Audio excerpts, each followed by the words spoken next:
and welcome everyone to the Overcoming ESG Errors presentation.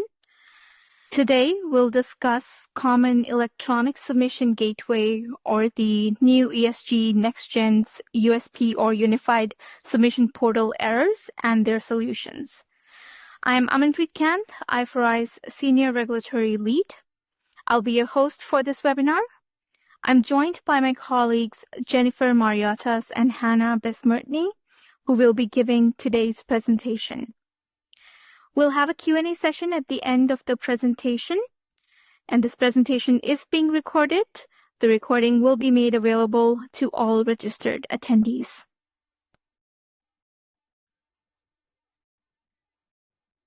Before we get started, I just want to go over some regular housekeeping.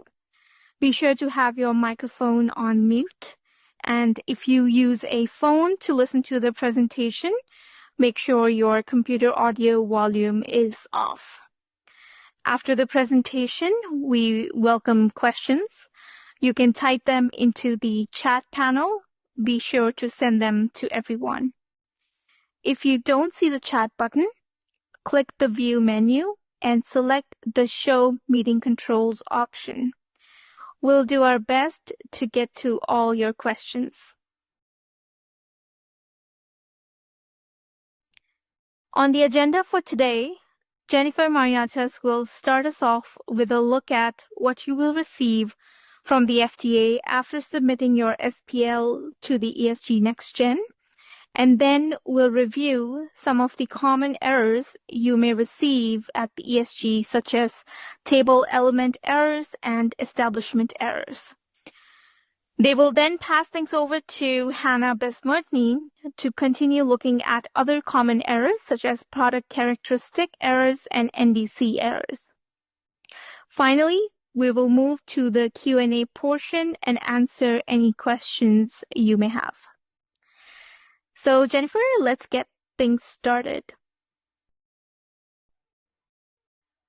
Thank you, Amin, and hello, everyone. In the first section, I'll give a brief explanation of acknowledgements received after submitting an SPL to the FDA.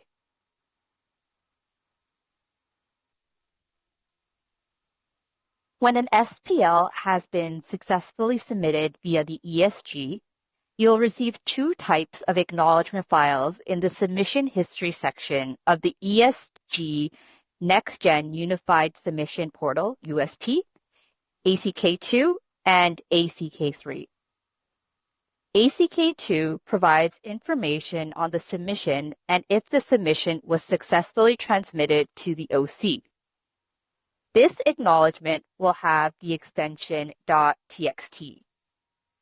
ACK3 provides the center's response to the submission. If an SPL submission has failed, in place of the .ack acknowledgement file, there will be an XML file.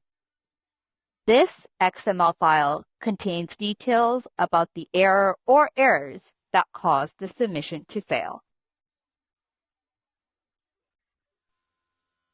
To read the details of the XML file and discover what errors caused your submission to fail, you will need to download the XML file and open it up in a browser.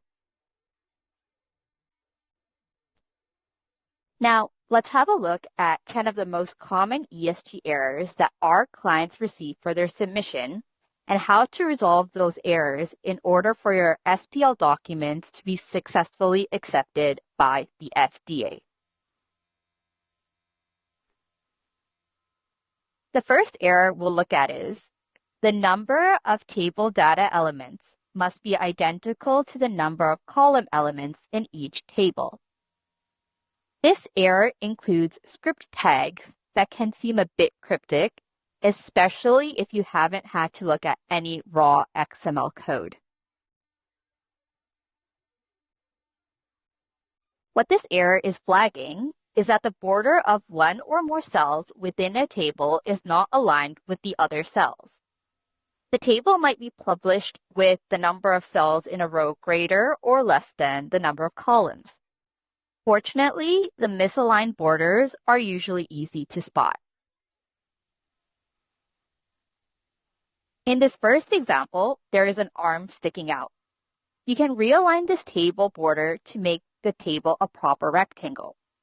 Once the border is aligned, it will be treated as one column. In the second example, the cell border in row 4 highlighted here does not align with the column border in rows 1 and 2. You can realign this border by selecting on the cell and dragging the border to match rows 1 and 2. Note, it is okay for cells to span across 2 columns. The issue occurs if a cell does not span, but its border has been changed so that it does not line up with other cells in the same column. Unfortunately, not every misalignment is easy to see. In this last example, we've highlighted where a border is misaligned. However, as this misalignment is very slight, an author, reviewer, or approver might easily overlook it.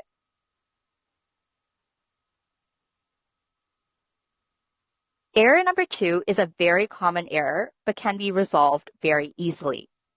With many of the errors, you will know the solution as soon as you read the error message. This is one of those type of errors.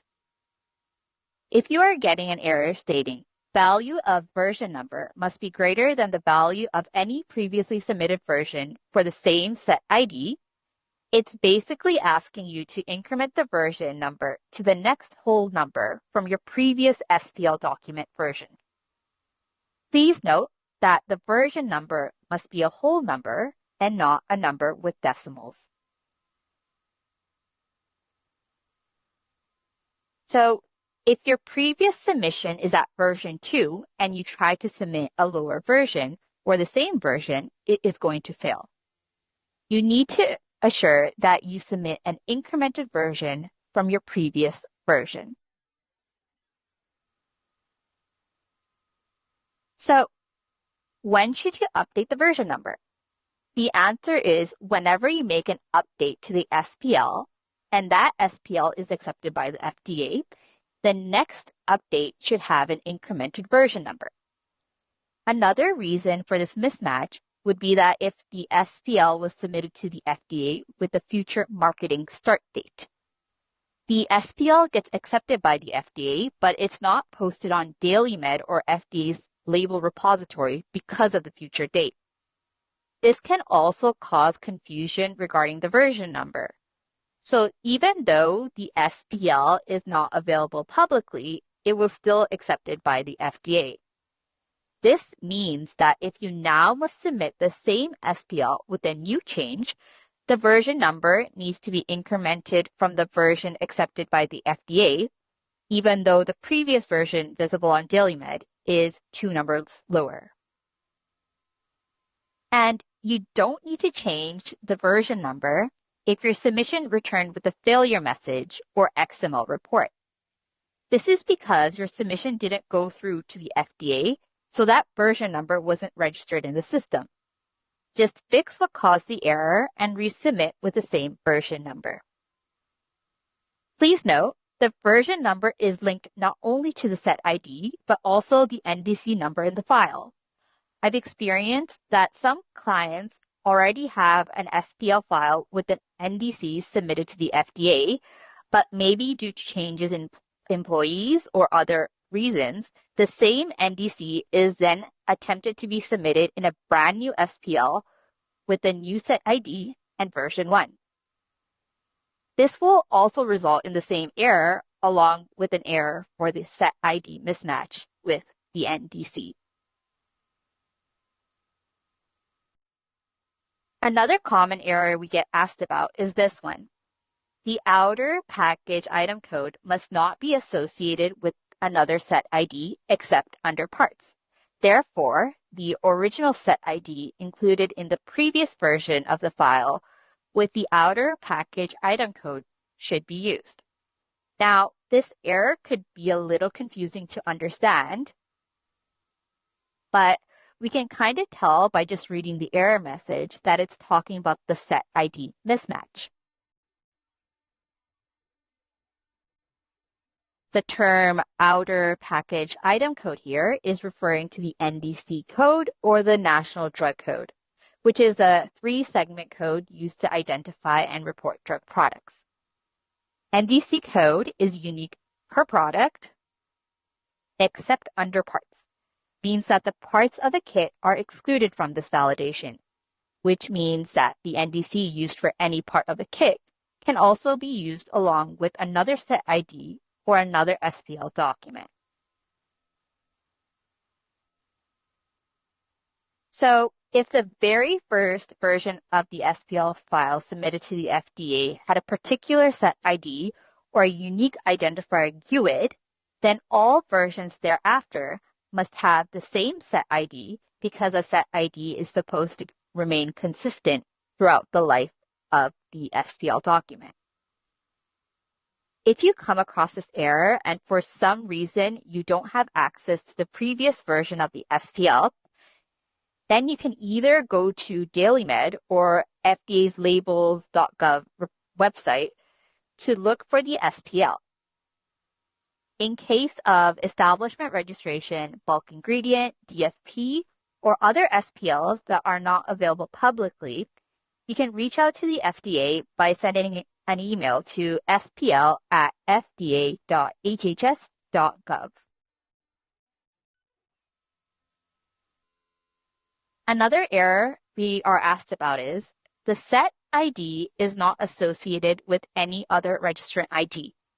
To clarify, registrant ID is referring to the DUNS number.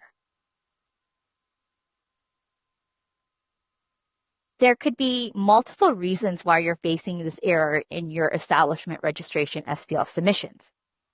So there may be a set ID mismatch, which can be easily fixed by checking the set ID in the previous version, like we discussed in error number 2. Or you are trying to submit the same DUNS in a second establishment registration SPL, which cannot be done since the establishment's DUNS can only be included in one establishment registration SPL. But in case of mergers or acquisitions, if you need to transfer the information from one ER to another, then you need to remove that information from the previously submitted file in order for your current file to be accepted by the FDA. Another reason could be that the DUNS number associated with the registrant has changed since the last submission of the ER SPL. If there is a change in the DUNS number, you will need to submit an out-of-business notification SPL file or establishment deregistration SPL document. Then, on this rare occasion, change the set ID of your establishment registration SPL file, which has the new registrant's DUNS number, and submit as new SPL with new set ID.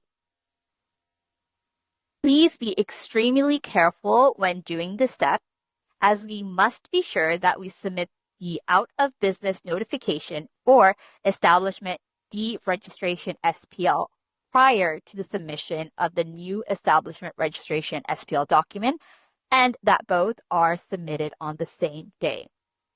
Let's expand on this last case in the next slide. If there is a change in the DUNS number, you will need to submit an out-of-business notification SPL file or establishment deregistration SPL document. Then, on this rare occasion, change the set ID of your establishment registration SPL file, which has the new registrant's DUNS number. So basically, you would create an out-of-business ER document with old DUNS and old set ID. Then you would submit the out-of-business ER document via ESG.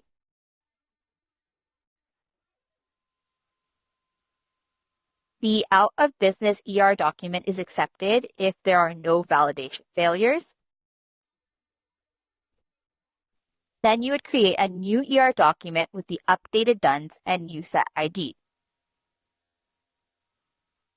The new ER document is submitted to the FDA. and accepted if no issues. This way, the DUNS change is successfully registered with the FDA. Please keep your new establishment registration SPL validated and ready to go. You should submit the new establishment registration SPL as soon as the old out of business or deregistration SPL is accepted via the ESG. Doing so decreases the window in which your establishments are in a state of deregistration from the FDA's database. You definitely don't want to wait several days in between these two steps. Error number 5 states, the DUNS number along with the establishment name and address information match the DUNS number record in the Dun and Bradstreet database. This is again an error you might receive for your SPL submissions. So what does it mean? The name, address, and DUNS number for each drug establishment must match information in the DNB DUNS number database. Even a small difference like a space or period at the end of a name will be detected and your submission will fail. A side note here, if you believe that the information you have entered is correct, send an email to spl@fda.hhs.gov with the core ID of the submission to request the manual override. The ESG assigns a unique identifier to the submission called the core ID. The user should use the core ID as reference for any submission-related queries sent to the ESG team. There are 3 scenarios in which we may receive this error. The information in the file doesn't match the DNB database, in which case you can fix the information to match the DNB and then submit the file. The information in the file doesn't match the DNB database, but you believe it is correct, in which case you need to contact the DNB and get your information updated before you can submit your file. The information in the file matches the DNB database, but you are still getting an error. We will expand on this last case in the next slide. So the information matches the DNB, but you are still receiving this error. This can happen sometimes because the error is due to minor discrepancies in the name, address, or DUNS number. In this case, the FDA can manually override the file because of the minor discrepancy in the DNB database, especially if you're not able to catch it. You can request this manual override by sending the core ID of the submission to spl@fda.hhs.gov. We'll show an example of a missing period in the address stored in the DNB database. Your ER doc with address 22 Heer Street is submitted to the gateway. The address doesn't match the DNB database, so an FDA error report is generated. You email a request for a manual override. You should provide an explanation of the override request. The ER submission should then be accepted via the manual override, considering minor discrepancies. To see that it is accepted, access the Drug Establishment Current Registration website. Note, the only time you'll be notified via email in response to your manual override request is if your request is not granted. What does this error involve? The establishment ID, which is the DUNS number for the establishment, matches an establishment with same ID submitted in docs of type establishment registration in the same or previous calendar year. This error indicates that there's a difference between the DUNS number in your product SPL submission and DUNS number in the ER SPL that your product SPL refers to. The DUNS number, where an establishment entered in a product listing SPL, must match the information submitted in an establishment registration SPL. So the solution is to make sure that the DUNS number in your SPL submission with the DUNS number in the ER you've submitted matches with the FDA. I'm now going to pass the presentation over to my colleague Hannah. Remember, if you have any questions, you can type them out into the chat at any time during the presentation. Thank you, Jennifer, and hello to everyone. The next error we will look at is a new validation error. I won't read the whole error out, but in essence, it states that if the product is a kit or co-packaged product with a document type being either a bulk ingredient, human OTC, or human prescription drug label, then each inner component product with a drug marketing category must have a unique NDC product code. Let's look at what this means. In a kit drug listing submission, the NDC that is assigned to the overall kit should be different than the NDC assigned to each drug part of the kit. In the example on the left, the NDCs of the parts are the same as the NDC of the overall kit, which will trigger the ESG error. To resolve this error, you will have to include unique inner component NDC to each part of the kit, such as in the example on the right. In addition, if you are missing an NDC from the part level and the SPL document type is bulk ingredient, human OTC, or human prescription, then it will trigger this error too. The exemptions are the SPLs with marketing categories such as cosmetic, dietary supplement, exempt device, humanitarian device exemption, medical food, pre-market application, or pre-market notification.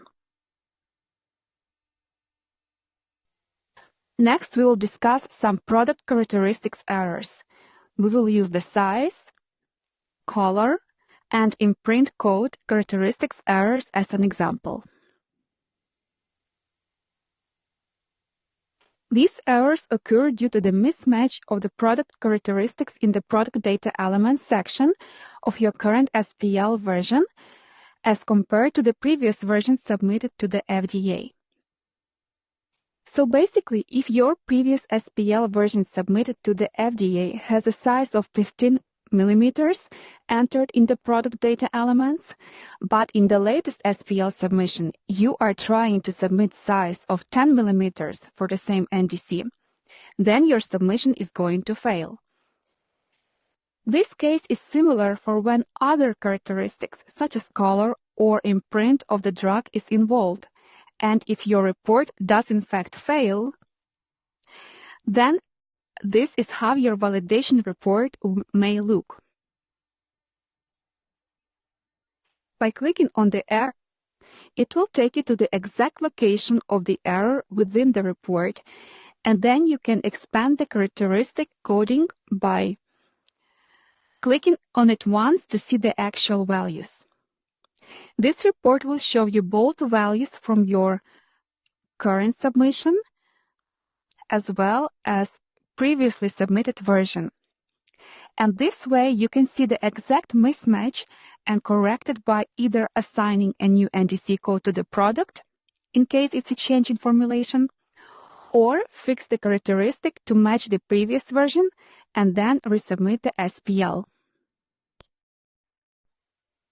However, if the change is due to the correction and not an update to the NDC product, this can manually be overridden by explaining the error to the FDA.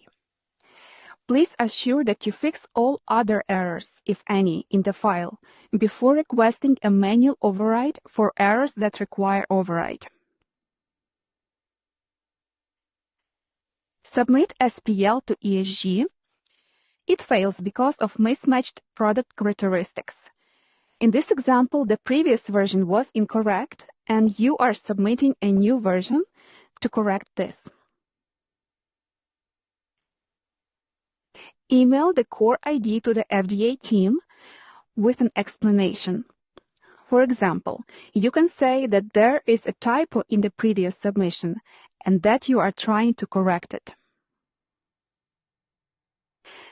Explanation is reviewed by the FDA along with the SPL document, and then the manual override submission is accepted, considering there is no other issue with the file. Now let's take a look at the next error. If the NDC product item code was previously submitted, then the active ingredient UNI and active ingredient strength are the same as in the most recent submission for this NDC product item code, except if there is no marketing status other than new or cancelled. Okay, let's unpack this a little bit. The error states that the active ingredient UNI or the unique ingredient identifier code, its preferred name as well as its strength must be consistent with the previous version submitted to the FDA. If there is a mismatch in any or all of these, that will trigger this error. The exception to this rule is if the file with status new or cancelled, which is used for NDC reservations. And if there is a change in the preferred UNI name for that ingredient in the FDA's database itself since your last submission, and you are submitting the most recent UNI name, this could also be detected as a change, and your submission will fail. In this case, a manual override needs to be requested. Submit your SPL document. Error report is generated. Submit an override request. The reason is that you are using the updated preferred UNI name from the FDA's database. And then manual override submission should be accepted. You can check for this update on the FDA's Substance Registration System for Unique Ingredient Identifier. Simply type the name in the search box and click the search button. It will then give you a list of ingredients along with their synonyms. You can also double-check whether you are using the correct combination of active ingredient and active moiety in your SPL, as well as the basis of strength by referring to the active ingredient, active moiety relationship, basis of strength spreadsheet on the FDA's SPL resources webpage. This list can be found under the heading SPL Terminology Files for Validation. We will also provide you a link to all these sites with the webinar recordings. Now let's discuss the error that deals with controlled substances.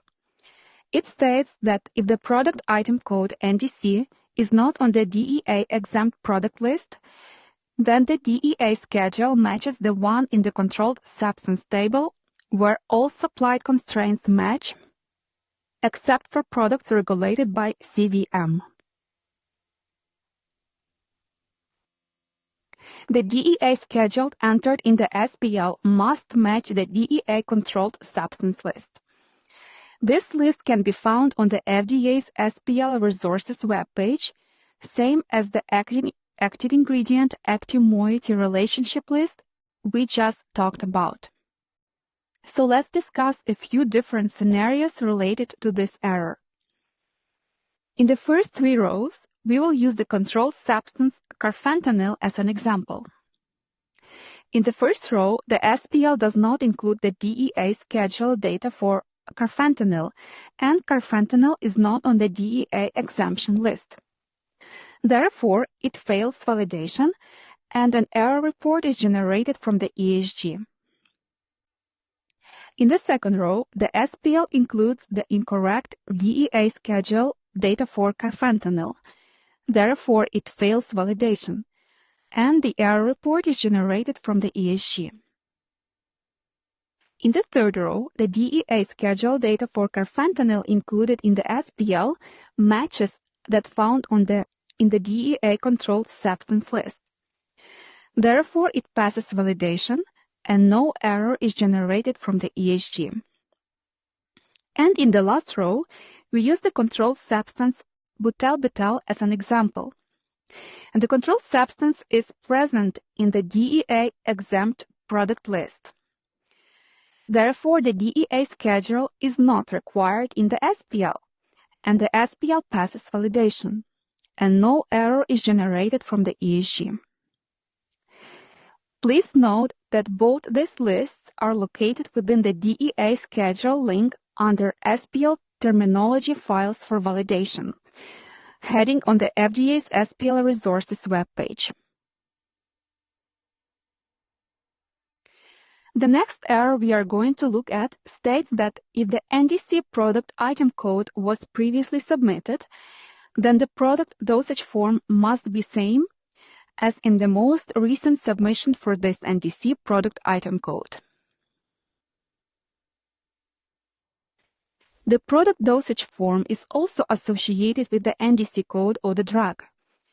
Thus, if you are making a change as compared to the previous version in the FDA's database, you will get an error. If there is a change in the dosage form, but you use the same NDC, an error report is generated. Instead, a new NDC is required. This is because the old dosage form is associated with the current NDC code within the FDA's database, and therefore a new NDC is required for the new dosage form, and that will not trigger the error, and your file will be accepted by the FDA. But what if you are making the correction? If you are making a minor correction, you can explain that when sending a manual override. So you make the correction to a previously submitted version. Then you submit the SPL to the ESG, but also need to request a manual override from the FDA. Here, the override request is because of the correction, after which the submitted correction should be accepted. Please note that the FDA will check the entire file along with the content in full product information in a manual override request. Therefore, assure that the information in the labeling part matches the product's data elements. The FDA will not only check the error that you are requesting the manual override for, but will also analyze your entire document for other discrepancies, which may delay the manual override. Now let's take a look at the following error. The first segment, NDC, NHRIC labeler code must match a labeler code associated with the labeler ID, which is labeler's DUNS number, in a previously submitted NDC, NHRIC labeler code or NDC labeler code animal drug SPL document, except for parts. The product data elements in a product SPL are linked to the establishment registration and labeler code request SPLs previously submitted to the FDA. When you submit a product listing SPL, the FDA's validation checks the data in association with these other SPL files in the FDA's system. Therefore, the labeler code, the first segment of the three-segment NDC code that is entered in a product SPL, must match the labeler code request SPL's labeler name, DUNS number, and labeler code information.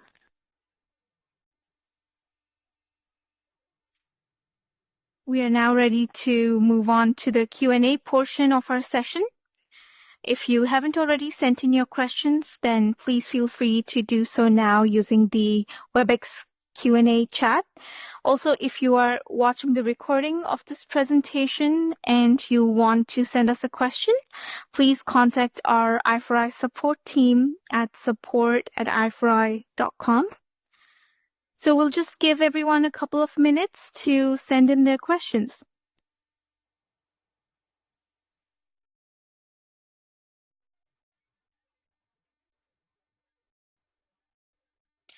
All right, thank you everyone for attending our webinar. We hope you found this session informative. If you have other questions for us, or if you would like to know more about how we can help you comply with the FDA's SPL requirement, please email us at contact@i4i.com. Thanks again. Bye.